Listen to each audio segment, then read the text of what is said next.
நன்மை செய்து சமாதானத்தை தேடி அதை பின்தொடர கடவன். கர்த்தருடைய 10-11 பாருங்க. ஜீவனை விரும்பி நல்ல நாட்களை காண வேண்டும் என்று இருக்கிறவன். யாரெல்லாம் ஆசைப்படுறீங்க?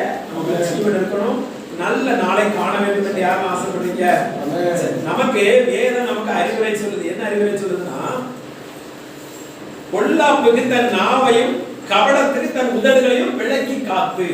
ஹalleluya. கர்த்தர் உங்களுக்கு எல்லாவற்றிலும் விடுதலையாக்கி இருக்கிறார். எதுவோ உங்களுக்கு வரணும் அப்படின்னா இதுல இருந்து நீங்க இதை என்ன செய்யுங்க, உங்க நாவினால இனிமே தீங்க என்ன செய்யாதீங்க, விதைக்காதீங்க. தீங்க என்ன செய்யாதீங்க, விதைக்காதீங்க. அதுக்கு தான் அவர் சொல்றாரு, பொல்லாப்புக்கு தன் நாவையும் கபடத்துக்கு தன் உதடுகளையும் விலக்கி காத்து பொல்லாப்பை விட்டு நீங்கி நன்மை செய்து சமாதானத்தை தேடி அதை பின்தொடர கடவன். எது உங்களுக்கு சமாதானமா இருக்குதோ அதை நீங்க என்ன செய்யுங்க, பின்தொடருங்க. எது உங்களுக்கு பொல்லாப்பாய் தோணுகிறதோ அதை குறித்து நீங்க சிந்திக்காதீங்க, அதை விட்டு நீங்க என்ன செய்யுங்க, விலகுங்க. ஹalleluya. ஒருவர் இப்போ மாம்சம் என்ன செய்ய, எதுக்குன்னா இப்போ மாம்சம் உலகத்துக்குரியவன் என்ன செய்வான், ஒருவன் பொல்லாப்பு செய்தால் அவன் திரும்ப என்ன செய்வான், செய்வான். ஒருவன் ஏதாவது சொன்னா திரும்ப என்ன செய்வான், செய்வான். நீங்க உலகத்துக்குரியவர் இல்லாதபடினால தேவன் நமக்கு என்ன சொல்றாருன்னா, நீ பொல்லாப்புக்கு என்ன செய்ய, விலகி உன்னை காத்துக்கொள், சமாதானத்தை தேடி அதை நீ செய், அதை தொடர்ந்து காத்துக்கொள். அப்போ உங்களுக்கு சமாதானமாக என்னதெல்லாம் இருக்கோ அதை நீங்க என்ன செய்யுங்க, அதை தேடி போய் கொண்டு இருக்க.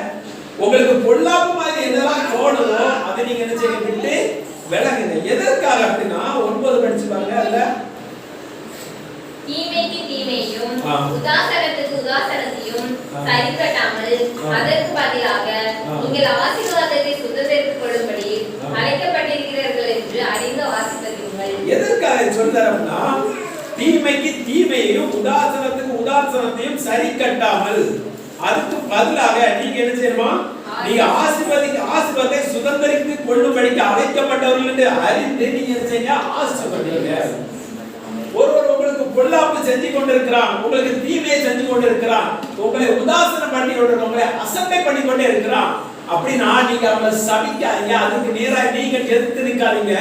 எதற்காக என்றால் நீங்கள் ஆசீர்வதிக்கப்பட்டவர்களை அறிந்து அவர்களை ஆசீர்வதிங்க. கர்த்தர் உனக்கு நன்மை செய்வார் அப்படி சொல்லப்படுங்க. ஏன்னா இதெல்லாம் கஷ்டம், ஆனா தேவனுடைய மறுபடியும் பிறந்தவர்களுக்கு இது லகுவானது. ஹalleluya. நீங்க மறுபடியும் பிறந்தவரா இருக்கிறீங்க, நீங்க மன்னிக்கிறவருடைய பிள்ளையா இருக்கிறீங்க, மன்னிக்கிறவருடைய வாரிசா இருக்கிறீங்க. நீங்களும் அப்படித்தான் இருக்கீங்க. ஹalleluya. பிசாசு தீமைக்கு தீமையை செய்வான், பிசாசு கேடுக்கு கேடு செய்வான், அவன் நன்மை கூட கேடாக மாற்றுவான். நம்ம தேவன் அப்படில தீமையை நன்மையாக மாற்றுகிறவர். ஹalleluya. உங்களுக்கு விரோதமாக ஒருவன் தீமையாக வருகிறான், அவனை நன்மையாக மாற்றுகிற தேவன். இன்னைக்கு பாருங்க, நம்ம எல்லாருமே ஒரு நேரத்துல அவருக்கு விரோதமாக இருந்தோம். இன்னைக்கு நம்மள அவருடைய சொந்த பிள்ளையாக வச்சிருக்கிறார். ஹalleluya. விசேஷிதமாக நம்மளை எல்லாம் அபிஷேகித்திருக்கிறார். இதுதான் தேவனுடைய சுபாவம். இப்போ ஒருவன் தீமைக்கு தீமையை தேவன் செய்ய வேண்டும் என்று நினைச்சிருந்தா, நான் உண்மையை சொல்றேன், நான்லாம் உயிரோட இருக்கவே முடியாது. ஹalleluya. அதுல எத்தனை பேரை உயிரோட இருக்க முடியாது? ஆமென். அப்போ யோசிச்சு பாருங்க, எவ்வளவோ அவரை நாம் அவமானப்படுத்தி பேசின பொழுதும் அவருடைய சுபாவத்தில் அவர் உறுதியாக இருந்து நம்மளை நேசித்தார். அவர் நேசித்தபடினாலதான் இன்னைக்கு நம்ம அவருடைய பிள்ளைன்னு சொல்லிக் கொண்டிருக்கிறோம். இதுதான் தேவனுடைய சுபாவம். நீங்கள் அவருடைய வாரிசா இருக்கிறபடினால் நீங்களும் அப்படியே இருப்பீர்களாக. ஆமென். ஆமென். நமக்கு ஜெயம் அவரிடத்திலிருந்தே வரும், நமக்கு ஒத்தாசை அவரிடத்திலிருந்தே வரும். நாம் மாம்சத்தின்படி யுத்தப்படுவதற்கு நம்ம மாம்சத்துக்குரியவர்கள் அல்ல. ஆமென். நமக்காக ஒருவர் இருக்கிறார். அவர் சொல்கிறார், நீங்கள் சும்மா இருப்பீர்கள், நான் யுத்தம் பண்ணுவேன். ஹalleluya. என்னை அல்லாமல் உங்களால் ஒன்றும் செய்யக்கூடாது என்று சொல்கிறார். ஆமென். நீங்கள் மௌனமாய் இருப்பீர்கள், அவர் யுத்தம் பண்ணுவார். ஆமென். ஆமென். நீங்கள் மௌனமாய் இருந்தால் அவருடைய இரட்சிப்பை நீங்கள் காண்பீர்கள். நீங்கள் மௌனமாய் இருக்கும் பொழுது அவருடைய மகிமையை நீங்கள் காண்பீர்கள். ஹalleluya. ஆனா உலகம் என்ன சொல்லும், பதிலுக்கு பதில் என்ன செய்யும், ரத்தத்துக்கு ரத்தம் என்று சொல்லப்படும். ஆனால் நாம் உலகத்துக்குரியவர்கள் இல்லாதபடினால் தேவனுடைய சுபாவத்தை தரித்திருக்கிறோம், தேவனுடைய சிந்தையை நாம் தரித்திருக்கிறோம், தேவனுடைய ஆவியை நாம் சுமந்து திரிகிறோம். ஹalleluya. நமக்குள்ள தேவனுடைய ஆவியானவர் இருக்கிறார். சீசர்கள் இயேசு கிறிஸ்துவும் சீசர் ஒரு கிராமத்துக்கு போகும்பொழுது அந்த கிராமத்தில் அவரை துரத்தி விடுவாங்க. துரத்தி விட்டாங்க. சீசர்கள் சொல்லுவாங்க, ஆண்டவரே எளிய அக்னினால போல இந்த பட்டணத்தை நம்ம எரிச்சிரும் அப்படின்னு சொல்லுவாங்க. உடனே இயேசு சொல்லுவார், நான் அழிப்பதற்காக வரல, நான் மீட்பதற்காக வந்திருக்கிறேன். நீங்க இந்த ஆவியுடையவர் என்பதை அறியாது இருக்கிறீங்களா? சீசர்ல பார்த்துக்கிறாரு, உங்கள்ட்ட என்ன ஆவி இருக்குது நீங்க தெரியாம இருக்கிறீங்களா? அன்னைக்கு பதிலுக்கு பதில், இன்னைக்கு அப்படி இல்ல. நீ தேவ ஆவியானவர் எனக்குள் தங்கி இருக்கிறார். ஹalleluya. எனக்குள்ள தேவன் இருக்கிறார், எனக்குள்ள தேவ ஆவியானவர் தங்கி இருக்கிறார். அவருடைய சிந்தை எதுவோ அதுவே எனக்குள் செயல்படும். அவருடைய சுபாவம் எதுவே அதுவே எனக்குள் செயல்படும். அவருடைய சுபாவம் எல்லாவற்றிலும் மேலானது என்ன? மன்னிப்பின் தன்மை. ஹalleluya. இயேசு இந்த பூமியில மனிதர்களுக்காக தேவன் அனுப்பின பொழுது யாருமே நல்லவன் இல்ல. யாரும் ஒரு மனிதர் கூட நல்லவன் என்று சொல்லப்பட்டிருக்கிறது. ஒரு மனிதர் கூட அவர் வரவேற்பதற்கு யாருமே இல்லை. ஆனால் அந்த எதிர்ப்பு மத்தியிலும் அவர் நம்ம மேல் அன்பு வச்சு நம்மளை நேசிச்சார். ஹalleluya. அதனாலதான் சொல்லப்படுது, நீங்க ஆசீர்வதிக்கப்பட்டவர்கள் அறிந்து ஆசீர்வதிங்க. எதற்காக நீங்க ஆசீர்வதிக்கணும்? எதற்காக நீங்க மன்னிக்கணும்? எதற்காக நீங்க தீமை விட்டு விலகணும்? நீங்கள் அந்த வாரிசா இருக்கிறீர்கள் என்பதை அறிந்து, நீங்கள் ஆசீர்வதிக்கப்பட்ட வம்சம் என்பதை அறிந்து. ஹalleluya. என்னை என் தகப்பன் எவ்வளவாய் மன்னித்தார், அதை விட இவர்களை மன்னிப்பது எனக்கு லேசான காரியம். நான் எவ்வளவாய் அக்கிரமத்தில் மிகுந்திருந்த பொழுது என் அக்கிரமத்துக்காக அவருடைய குமாரனை பலியாக கொடுத்தார். இன்றைக்கு இவன் செய்தது நான் செய்ததை விட லேசான காரியம். ஹalleluya. நான் 1000 மடங்கு பாவத்தை எனக்கு மன்னிச்சிருப்பாரானால் நான் இவனுக்கு மன்னிப்பது 2 மடங்காக இருக்கும். அவ்வளவு மடங்கு நாம் பாவத்திலும் அக்கிரமத்திலும் நிறைந்து கிடந்தோம். அவர் நம்மளை தேடி வந்து நம்மளை மீட்டெடுத்தார். ஹalleluya. அப்போ நீங்க நல்ல நாட்களை காண வேண்டும் என்று, ஜீவனை விரும்பி நல்ல நாளை காண வேண்டும் என்றால் பொல்லாப்புக்கும் தன் நாவையும் கபடத்துக்கு தன் உதடுகள் விலக்கி காத்துக் கொள்ள வேண்டும். ஏன்னா அங்கிருந்தா விதைகள் புறப்படுகிறது. இந்த நாவில இருந்தா விதைகள் புறப்படுது. இப்ப உங்களுக்கு என்ன விதையை சொல்லிட்டு இருக்கிறேன்? ஜீவ விதையை சொல்லிட்டு இருக்கிறேன். நீங்கள் ஜீவனுக்குரியவர்களா இருக்கிறீங்க. நீங்கள் தேவனுடைய வாரிசா இருக்கிறீங்க. உங்களுக்குள்ள இப்ப என்ன இருக்குது? ஜீவன் இருக்கிறது. கிறிஸ்துவின் ஜீவன் உங்களுக்குள் தங்கி இருக்கிறது. அது உங்களுக்குள்ள இருக்குது, ஒளியாக இருக்கிறதுன்னு சொல்லுது.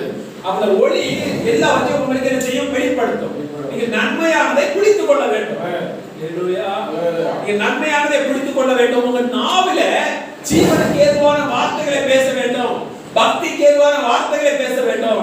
நீங்க பேசுறதுனால் சிலர் பக்தி அடைவார் என்றால் நீங்க அதை பேச வேண்டும். ஹalleluya. நீங்க ஒரு ஆளை குறிச்சி பேசி அவன் கேட்டவனும் அப்படியா ஆமா அப்படி இருப்பலாம் எப்படி இருப்பான்னு சொன்னா அது எதை விதைச்சு கொண்டிருக்கீங்க? நீங்களும் கேடானதை விதைக்கிறீங்க. பக்கத்துல கேட்டு கொண்டிருக்கிறவங்களே என்ன செய்றீங்க? கேடான விதையை அவங்களுக்குள்ள முட்டு பண்றீங்க. அது எங்க போகும்? இப்ப தெரிஞ்சு செஞ்சு கொண்டிருக்கிறோம். ஹalleluya. யோசிச்சு நீங்கள் யார் என்பதை அறிந்து நீங்கள் செயல்பட வேண்டும். நீங்கள் கிறிஸ்துவுக்குள் யார் என்பதை அறிந்து கொள்ள வேண்டும். நீங்கள் அவருடைய வாரிசாக இருக்கிறீங்க, அவருடைய பிள்ளையாக இருக்கிறீங்க, அவருடைய ஆவியானவர் உங்களுக்குள் இருக்கிறார். நீங்கள் இப்படி பேசும்போது அவர் துக்கப்படுவார். எனக்கு சில நேரம் அப்படி பேசல, எனக்கு அவன் சில எனக்கு ரொம்ப நெருங்கினவங்க இப்படி யாராவது கொடுத்தா பேசினவங்க எனக்கு ரொம்ப சங்கடமா இருக்கும்.